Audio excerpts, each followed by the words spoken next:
A lot of people don't place enough emphasis on the maintenance. Maintenance.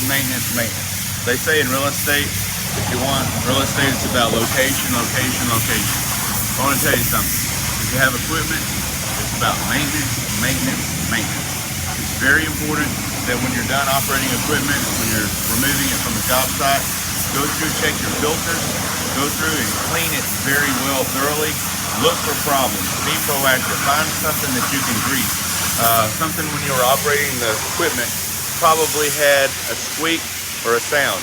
So while it's fresh on your mind, if you didn't have a grease gun, when you leave the job, go directly to a place where you can get a grease gun, grease that after you wash it, and you're not embarrassed to get in there and grease it because you'll get dirt all over your clothes.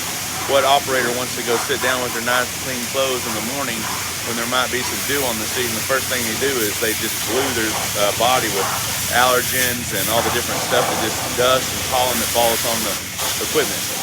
So if you have a piece of equipment that is not a cab air piece of equipment, like I prefer to use, make sure that you start off cleaning the interior of the cab. Get all the dust out. Think about your operator. The personal protection, they need respirator. Yeah, that's not practical. You're gonna have to talk to people, answer the phone. So really, they don't use the protection that they use. They don't have, most of the time, ear protection that we try to enforce them using. So I try to get them to listen to some Bluetooth music. That way they can answer the phone and they can hear it while they're safely operating the machine. So after we get this cleaned up, one of the things I like to do is go through with a really strong degreaser and hit it again and just soak it down a couple different times for a couple days.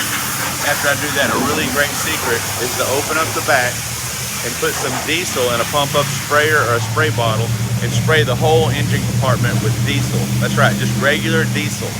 And if you do, you'll see that will stop out, I say stop out, we call it stomp it out, but it'll remove the oxidization process out of the way on your rubber hoses, your plastic hose, all the different things that have that are petroleum based that have probably not had any type of lubrication or maintenance on them like you would a fitting or greasing a door or greasing a hinge on a truck or greasing anything else that you can maintenance. You don't really think about that for maintenance on this, so that's a great application. Thanks for watching. I hope you've enjoyed the video.